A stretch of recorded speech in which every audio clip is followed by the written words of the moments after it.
सोचो एक बार, अगर तुम्हारे गोल्स पूरे नहीं हुए तो इसकी वजह मोटिवेशन की कमी नहीं है, टैलेंट की कमी नहीं है। असली वजह है एक गलतफहमी कि चेंज कैसे काम करता है। यही सवाल जेम्स क्लियर ने अपनी किताब एटॉमिक हैबिट्स में उठाया है और उनका जवाब उतना ही सरल जितना पावरफुल है। तुम अपने गोल्स के लेवल तक नहीं उठते, तुम अपने सिस्टम्स के लेवल तक गिरते हो। पार्ट 1, टाइनी चेंजेस की अद्भुत शक्ति। जेम्स क्लियर ने किताब की शुरुआत एक ऐसी कहानी से की है जो सुनने में बहुत सिंपल लगती है। सन 2003 में ब्रिटिश साइकिलिंग टीम हर मायने में एक एवरेज टीम थी। उन्होंने ओलंपिक हिस्ट्री में सिर्फ एक गोल्ड मेडल जीता था और 100 साल से ज्यादा समय में टूर दे फ्रांस नहीं जीती थी। जब डेव ब्रेल्सफोर्ड परफॉर्मेंस डायरेक्टर बने तो उन्होंने कोई बड़ा रेवोल्यूशन नहीं लाने का वादा किया। उन्होंने एक फिलॉसफी इंट्रोड्यूस की जिसे उन्होंने एग्रीगेशन ऑफ मार्जिनल गेन्स कहा। उनका आइडिया बिल्कुल सीधा था, साइकिलिंग के हर एक पहलू को सिर्फ 1% बेहतर करो। बाइक की सीट हो, नींद का माहौल हो या राइडर्स का हाथ धोने का तरीका, ताकि बीमारी से बचा जा सके।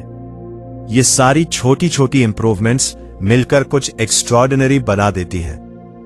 5 साल के अंदर ब्रिटिश साइकिलिंग ने 2008 बीजिंग ओलंपिक्स में उपलब्ध गोल्ड मेडल्स का 60% जीत लिया।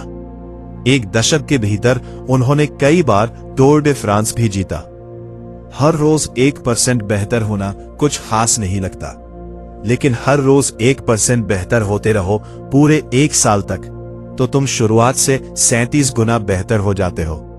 ये कंपाउंडिंग का मैथमेटिक्स है, पैसों पर नहीं, इंसानी बिहेवियर पर लागू। क्लियर की ये इंसाइट बेहद जरूरी और काउंटर इंट्यूटिव है। हम एक ड्रामेटिक मोमेंट में बहुत कुछ करने की उम्मीद रख लेते हैं, लेकिन कंसिस्टेंट टाइनी इंप्रूवमेंट्स की ताकत को हमेशा कम आंकते हैं। उसी तरह 1% की गिरावट भी हर रोज कंपाउंड होती है और तबाही बन जाती है। एक बुरी आदत हर रोज दोहराई जाए तो वो चुपचाप वो सब बर्बाद कर देती है जो सालों की मेहनत ने बनाया। इसीलिए तुम्हारी हैबिट्स किसी भी एकल फैसले से कहीं ज्यादा मायने रखती है। पूरी किताब में सबसे साइकोलॉजिकली महत्वपूर्ण आइडिया है जिसे Clear plateau of latent potential कहते हैं। वो बर्फ पिघलने का एक मेटाफोर यूज करते हैं। कल्पना करो कि तुम एक कमरे में हो जहां टेम्परेचर 25 डिग्री फ़ारेनहाइट है। तुम एक डिग्री टेम्परेचर बढ़ाते हो, 26 पर कुछ नहीं होता, 27 पर भी नहीं, 28, 29, 30 बर्फ अभी भी जमी हुई है, और फिर 32 डिग्री पर वो पिघल जाती है। क्या पहले की सारी गर्मी बर्बाद थी? बिल्कुल नहीं, बस दिख नहीं रही थी। यही हैबिट्स के साथ होता है। तुम 2 हफ्ते जिम जाते हो और मिरर में कोई फर्क नहीं दिखता। तुम रोज लिखते हो लेकिन प्रोज में सुधार नजर नहीं आता। तुम मेडिटेट करते हो लेकिन एंजाइटी कम नहीं होती। और ज्यादातर लोग यही छोड़ देते हैं, इसलिए नहीं कि हैबिट्स काम नहीं कर रही थी, बल्कि इसलिए कि वो एक कंपाउंडिंग प्रोसेस से लीनियर रिजल्ट्स की उम्मीद कर रहे थे। क्लियर इसे वैली ऑफ डिसअपॉइंटमेंट कहते हैं और आर्ग्यू करते हैं कि लॉन्ग टर्म में ज्यादातर फेलियर सिर्फ बहुत जल्दी छोड़ने से आती है, रिजल्ट्स के एफर्ट से मिलने से पहले। गोल्स वर्सेस सिस्टम्स, यहीं पर क्लियर अपना सबसे जरूरी आर्ग्यूमेंट इंट्रोड्यूस करते हैं, जो कन्वेंशनल सेल्फ हेल्प विजडम को चैलेंज करता है। वो कहते हैं कि गोल्स ही वो चीज नहीं है जो विनर्स को लूजर्स से अलग करती है। एक रेस में विनर और लूजर दोनों का एक ही गोल था, जीतना। फर्क था उनके सिस्टम्स में। गोल्स उन रिजल्ट्स के बारे में है जो तुम चाहते हो, सिस्टम्स उन प्रोसेसेस के बारे में है जो उन रिजल्ट्स तक ले जाती है। अगर तुम सिर्फ गोल पर फोकस करते हो तो कई प्रॉब्लम्स आती हैं। पहली बात, गोल टेम्पररीली मोटिवेटिंग होता है, लेकिन यह नहीं बताता कि हर रोज क्या करना है। दूसरी बात, जब गोल अचीव होता भी है तो सेटिस्फैक्शन बहुत कम समय रहता है। और फिर तीसरी और सबसे जरूरी बात, अगर तुमने गोल अचीव किया लेकिन वो सिस्टम छोड़ दिया जिसने वहां पहुंचाया, तो तुम वापस वही पहुंच जाओगे। जैसे कोई शख्स एक ब्रूटल डाइट से 20 किलो वजन घटाता है लेकिन खाने की आदतें नहीं बदलता, वो वजन वापस आ जाएगा। गोल पूरा हो गया, सिस्टम कभी बना ही नहीं था। क्लियर का कंक्लूजन सिंपल और पावरफुल है। तुम अपने गोल्स के लेवल तक नहीं उठते, तुम अपने सिस्टम्स के लेवल तक गिरते हो। Part 2, identity based habits. अगर सिस्टम्स गोल से ज्यादा इंपॉर्टेंट है तो सिस्टम्स को टिकाऊ क्या बनाता है? यहां क्लियर वो इनसाइट इंट्रोड्यूस करते हैं जिसे वो पूरी किताब की सबसे महत्वपूर्ण बात कहते हैं, आउटकम बेस्ड हैबिट्स और आइडेंटिटी बेस्ड हैबिट्स के बीच का फर्क।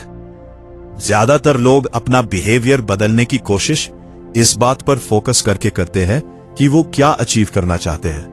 वो कहते हैं मैं मैराथन दौड़ना चाहता हूं या मैं नॉवेल लिखना चाहता हूं। क्लियर आर्ग्यू करते हैं कि यह तरीका उल्टा है। असली चेंज तब आता है जब तुम यह शिफ्ट करो कि तुम अपने बारे में क्या बिलीव करते हो, तुम्हारी आइडेंटिटी। वो एक सिंपल लेकिन पावरफुल एग्जाम्पल देते हैं। कल्पना करो 2 लोग स्मोकिंग छोड़ने की कोशिश कर रहे हैं। कोई उन्हें सिगरेट ऑफर करता है। पहला शख्स कहता है नहीं शुक्रिया, मैं छोड़ने की कोशिश कर रहा हूं। दूसरा कहता है नहीं शुक्रिया, मैं स्मोकर नहीं हूं। ये दोनों स्टेटमेंट्स एक जैसी नहीं है। पहला शख्स अभी भी अपनी आइडेंटिटी से लड़ रहा है, दूसरे ने वो आइडेंटिटी बदल ली है। और वो बिहेवियर जो तुम्हारी आइडेंटिटी से कॉन्फ्लिक्ट करे टिकता नहीं, लेकिन वो बिहेवियर जो तुम्हारी आइडेंटिटी को रीइंफोर्स करे ऑटोमेटिक बन जाता है। हैबिट फॉर्मेशन का असली गोल यह है मैराथन दौड़ना नहीं बल्कि एक रनर बनना, बुक लिखना नहीं बल्कि एक राइटर बनना, हफ्ते में एक बार मेडिटेट करना नहीं बल्कि ऐसा इंसान बनना जो इनर काम को वैल्यू करता हो। हर वो एक्शन जो तुम लेते हो उस तरह के इंसान के लिए एक वोट है जो तुम बनना चाहते हो। एक जिम सेशन तुम्हें एथलेटिक नहीं बनाता, लेकिन 10 सेशंस, 100 सेशंस, हर एक उस आइडेंटिटी के हक में एक वोट, और जल्द ही वो आइडेंटिटी खुद भी तुम्हें नकार नहीं सकती। Part 3, the 4 laws of behaviour change. किताब का दूसरा आधा हिस्सा बेहद प्रैक्टिकल है। क्लियर अपना पूरा फ्रेमवर्क उस चीज के आसपास बनाते हैं जिसे वो 4 लॉज ऑफ बिहेवियर चेंज कहते हैं। सिंपल रूल्स जो डेकेड्स की बिहेवियरल साइंस रिसर्च से निकली है। ये 4 लॉज है। Make it obvious, make it attractive, make it easy, make it satisfying. Her law habit loop के एक स्टेप से कोरिस्पॉन्ड करती है, क्यू, क्रेविंग, रिस्पॉन्स और reward. Law 1, make it obvious. पहली लॉ अवेयरनेस और डिजाइन के बारे में है।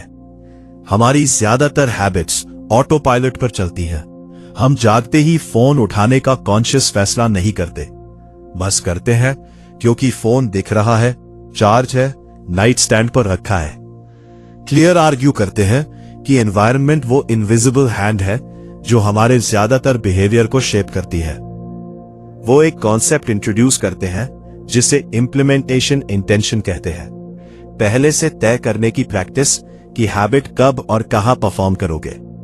साइकोलॉजिस्ट पीटर गॉलवित्सर की रिसर्च में पाया गया कि जिन लोगों ने लिखा मैं मंडे, वेंसडे और फ्राइडे को शाम 5 बजे डाउनटाउन जिम में एक्सरसाइज करूंगा, वो उन लोगों से काफी ज्यादा फॉलो थ्रू करते थे जिन्होंने सिर्फ ये कहा कि उनका एक्सरसाइज करने का इरादा है। प्लान की स्पेसिफिसिटी मोमेंट ऑफ डिसीजन की फ्रिक्शन हटा देती है। क्लियर हैबिट स्टैकिंग भी इंट्रोड्यूस करते हैं, किताब की सबसे प्रैक्टिकल टेक्निक्स में से एक। फॉर्मूला है एक्स करने के बाद मैं वाई करूंगा। एक नई हैबिट को एक एग्जिस्टिंग हैबिट से एंकर करो। जैसे सुबह कॉफी लेने के बाद मैं 10 मिनट लिखने बैठूंगा। एग्जिस्टिंग हैबिट नई हैबिट का क्यू बन जाती है और टाइम के साथ हैबिट्स की चेन एक ऐसा रिचुअल बन जाती है जो ऑलमोस्ट ऑटोमेटिकली चलता है। Law 2, make it attractive. दूसरी लॉ क्रेविंग स्टेज को एड्रेस करती है। हम उन्हीं बिहेवियर्स को रिपीट करने की ज्यादा पॉसिबिलिटी रखते हैं जो अट्रैक्टिव लगते हैं, जो शुरू होने से पहले ही रिवॉर्ड का वादा करते हैं। क्लियर टेम्पटेशन बंडलिंग का कॉन्सेप्ट यूज करते हैं, जो बिहेवियरल इकोनॉमिस्ट केटी मिल्कमैन की स्ट्रैटेजी है। आइडिया सिंपल है, जो हैबिट तुम बिल्ड करना चाहते हो उसे किसी ऐसी चीज के साथ पेयर करो जो तुम्हें ऑलरेडी एंजॉय है। मसलन अगर तुम्हें कोई पर्टिकुलर टीवी सीरीज पसंद है लेकिन तुम ज्यादा एक्सरसाइज करना चाहते हो तो उस सीरीज को देखने की परमिशन सिर्फ ट्रेडमिल पर हो। अब एक्सरसाइज प्लेजर के साथ बंडल है। ब्रेन सिर्फ वर्कआउट की तकलीफ एंटिसिपेट नहीं करता, शो का मजा भी एंटिसिपेट करता है। समय के साथ पूरा एक्सपीरियंस अट्रैक्टिव हो जाता है, अवर्सिव नहीं। क्लियर हैबिट्स की सोशल डायमेंशन भी एक्सप्लोर करते हैं। इंसान सोशल क्रीचर्स हैं और हम अपने आसपास के लोगों के बिहेवियर से प्रोफाउंडली इन्फ्लुएंस होते हैं। हम 3 ग्रुप्स की हैबिट्स इमिटेट करते हैं, क्लोज, फैमिली और friends. The many, broader tribe या कल्चर और द पावरफुल, वो जिनके पास स्टेटस और प्रेस्टीज है। अपनी हैबिट्स के लिए सबसे इफेक्टिव काम यह है कि ऐसी कम्युनिटी ज्वाइन करो जहां वो बिहेवियर नॉर्मल हो जो तुम चाहते हो। अगर तुम्हारे फ्रेंड ग्रुप में सब बुक्स पढ़ते हैं तो पढ़ना सोशली रिवॉर्डिंग बन जाता है। Law 3, make it easy. तीसरी लॉ कई मायनों में सबसे काउंटर इंट्यूटिव है। हम ये मानने के आदी हो गए हैं कि रिजल्ट्स के लिए डिफिकल्टी जरूरी है। क्लियर इसके उलट आर्ग्यू करते हैं। हैबिट को टिकाऊ बनाने की है उसे शुरू करने की फ्रिक्शन कम करना, उसे हीरोइक नहीं बनाना। वो 2 मिनट रूल इंट्रोड्यूस करते हैं। जब कोई नई हैबिट शुरू करो तो उसे 2 मिनट से कम का होना चाहिए। ज्यादा पढ़ना चाहते हो? हैबिट एक चैप्टर पढ़ना नहीं है, हैबिट बुक खोलना है। हैबिट 45 मिनट वर्कआउट कंप्लीट करना नहीं है, हैबिट वर्कआउट क्लोथ्स पहनना है। ये ऑलमोस्ट अब्सर्ड लगता है लेकिन एक इंपॉर्टेंट साइकोलॉजिकल ट्रूथ पर आधारित है। दिखना किसी भी हैबिट का सबसे इंपॉर्टेंट हिस्सा है। एक बार जिम में हो तो वर्कआउट यूजुअली हो ही जाता है। एक बार बुक खुली हो तो पढ़ाई यूजुअली हो ही जाती है। रेजिस्टेंस एक्टिविटी में नहीं है, शुरू करने में है। यही कारण है कि एनवायरनमेंट डिजाइन इतना पावरफुल है। अगर ज्यादा पानी पीना है तो ग्लास डेस्क पर रखो, कबर्ड में नहीं। वीडियो गेम्स कम खेलने हैं तो कंसोल अनप्लग करो और कंट्रोलर ड्रॉर में रखो। फ्रिक्शन सिर्फ बुरी हैबिट्स को मुश्किल नहीं बनाती, ये प्राइमरी रीजन है कि ज्यादातर अच्छी हैबिट्स कभी बनती ही नहीं। Law 4, make it satisfying. चौथी लॉ रिवॉर्ड के बारे में है, हैबिट लूप का आखिरी स्टेप। यहां क्लियर एक फंडामेंटल मिसमैच एक्सपोज करते हैं। हैबिट्स कैसे काम करती है और मॉडर्न लाइफ कैसे स्ट्रक्चर्ड है। ह्यूमन ब्रेन एक ऐसे एनवायरनमेंट में इवॉल्व हुआ जहां इमीडिएट रिवॉर्ड सर्वाइवल के लिए क्रिटिकल थे। अगर खाना मिला तो अभी खाना रैशनल था, बाद के लिए बचाना रिस्की था। ये वायरिंग हमारे एंसेस्टर्स के लिए काम आई, लेकिन मॉडर्न लाइफ में प्रॉब्लम क्रिएट करती है, जहां सबसे इंपॉर्टेंट बिहेवियर्स पैसे बचाना, एक्सरसाइज करना, अच्छा खाना, पढ़ाई करना के रिवॉर्ड्स डिलेड है। जिस दिन तुम वेजिटेबल्स खाना शुरू करते हो उस दिन हेल्दियर नहीं लगते। जिस दिन इन्वेस्टिंग शुरू करते हो उस दिन फाइनेंशियली सिक्योर नहीं लगते। क्लियर का सॉल्यूशन है गुड हैबिट से इमीडिएट सेटिस्फैक्शन क्रिएट करना। एक मेथड है हैबिट ट्रैकिंग। हर उस दिन को कैलेंडर पर मार्क करना जब हैबिट कंप्लीट हो। स्ट्रीक का विजुअल एविडेंस अपने आप में रिवॉर्ड बन जाता है। जेरी साइनफेल्ड ने यही टेक्निक अपनी राइटिंग प्रैक्टिस मेंटेन करने के लिए यूज की। उन्होंने दीवार पर एक बड़ा कैलेंडर लगाया और हर उस दिन को क्रॉस ऑफ किया जिस दिन नया मटेरियल लिखा। उनका एकमात्र गोल था चेन मत तोड़ो। क्लियर एक क्रिटिकल कैवियट भी ऐड करते हैं, कभी 2 बार मिस मत करो। हर कोई कभी ना कभी एक दिन मिस करता है, ट्रैवल, बीमारी, अनएक्सपेक्टेड डिमांड्स। खतरा एक बार मिस करने में नहीं है, एक बार मिस करना एक्सीडेंट है, 2 बार मिस करना हैबिट गिरने का खतरा है। करना एक नई हैबिट की शुरुआत है। जेनेटिक्स और टैलेंट की भूमिका। क्लियर उस बारे में भी इंटेलेक्चुअली ऑनेस्ट हैं जिसे कई सेल्फ हेल्प बुक्स इग्नोर करती हैं। सभी हैबिट्स सभी लोगों के लिए इक्वली वेल काम नहीं करती। वो जेनेटिक्स की भूमिका पर एक सेक्शन डेडिकेट करते हैं। तुम्हारी बायोलॉजी तुम्हारी डेस्टिनी नहीं तय करती, लेकिन वो एक तरह का प्लेइंग फील्ड एस्टैब्लिश करती है। वो रेंजेस जिनमें तुम्हारी परफॉर्मेंस मोस्ट नेचुरली फ्लरिश होती है। की क्वेश्चन ये नहीं है मैं मेहनत कैसे करूं, बल्कि ये है मैं सही चीज पर मेहनत कैसे करूं। वो कंप्यूटर साइंस से एक्सप्लोर एक्सप्लॉइट ट्रेड ऑफ का कॉन्सेप्ट इंट्रोड्यूस करते हैं। किसी भी एंडेवर में शुरुआत में एक्सप्लोर करो, बहुत चीजें ट्राई करो, देखो क्या रेजोनेट करता है। एक बार जब ऐसी एरिया मिल जाए जहां तुम्हारी जेनेटिक टेंडेंसीज और मेहनत अलाइन हो, तो एक्सप्लॉइट करो, डीप जाओ, सिस्टम्स बनाओ, रिपीट करो। गोल ये है कि वो गेम ढूंढो जिसमें तुम्हारी स्पेसिफिक स्ट्रेंथ्स एडवांटेज देती हो। जैसा वो कहते हैं, जीन्स तुम्हारी डेस्टिनी नहीं तय करते, वो तुम्हारे अपॉर्चुनिटी का एरिया तय करते हैं। द गोल्डीलॉक्स रूल और मास्टरी का प्लेटो एक खास तरह की फेलियर है जो वेल डिजाइंड हैबिट सिस्टम्स को भी थ्रेटन करती है। बोर्डम, फ्रस्ट्रेशन नहीं, डिफिकल्टी नहीं, बोर्डम। इंसान पीक मोटिवेशन तब एक्सपीरियंस करता है जब वो टास्क्स पर काम कर रहे हों जो उनकी करंट एबिलिटीज की एज पर हो, ना बहुत इजी ना बहुत हार्ड। यही गोल्डीलॉक्स जोन है। साइकोलॉजिस्ट मिहाइली चिक्सेंट-मिहाइली ने इसे फ्लो कहा। क्लियर इस आइडिया को लॉन्ग टर्म हैबिट मेंटेनेंस में एक्सटेंड करते हैं। ज्यादातर हैबिट्स के लिए सबसे बड़ा खतरा यह नहीं है कि वो बहुत मुश्किल हो जाए, खतरा यह है कि वो बहुत फेमिलियर हो जाए। एक बिहेवियर ऑटोमेट होता है और फिर वो मीनिंगफुल नहीं लगता। सॉल्यूशन है बोर्डम से प्यार करना। ये समझना कि एक प्रोफेशनल और एमेच्योर के बीच फर्क ये है कि प्रोफेशनल तब भी आता है जब मोटिवेटेड नहीं होता। मोटिवेशन एक मेहमान है जो आता जाता रहता है। सिस्टम्स वो होस्ट हैं जो रिमेन करते हैं। अपने आखिरी चैप्टर्स में क्लियर फिलॉसफी को फुल सर्कल लाते हैं। छोटी हैबिट्स एड अप नहीं होती, वो कंपाउंड होती है, और ये कंपाउंडिंग दोनों डायरेक्शंस में काम करती है। आज जो हैबिट्स तुम बिल्ड कर रहे हो वो तुम्हें सिर्फ थोड़ा बेहतर या थोड़ा बदतर नहीं बना रही है, वो तय कर रही है कि तुम महीनों और सालों में किस तरह के इंसान बनोगे। हर वो पेज जो तुम पढ़ते हो, लर्नर की आइडेंटिटी के हक में एक वोट है।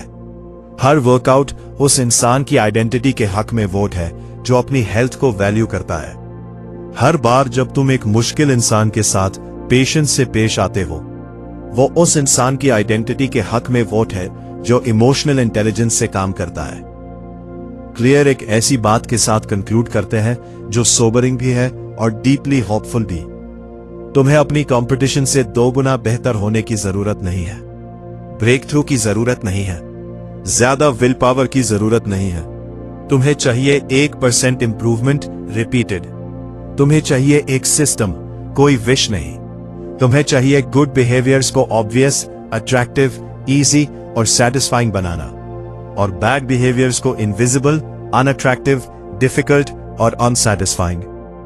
तुम्हारी जिंदगी की क्वालिटी लंबे रन में तुम्हारी हैबिट्स की क्वालिटी है, तुम्हारे ड्रीम्स की नहीं, तुम्हारी पोटेंशियल की नहीं, तुम्हारी डेली हैबिट्स की। और इस सच्चाई के बारे में सबसे एक्स्ट्रॉर्डिनरी बात यह है, तुम उन्हें बदल सकते हो आज से।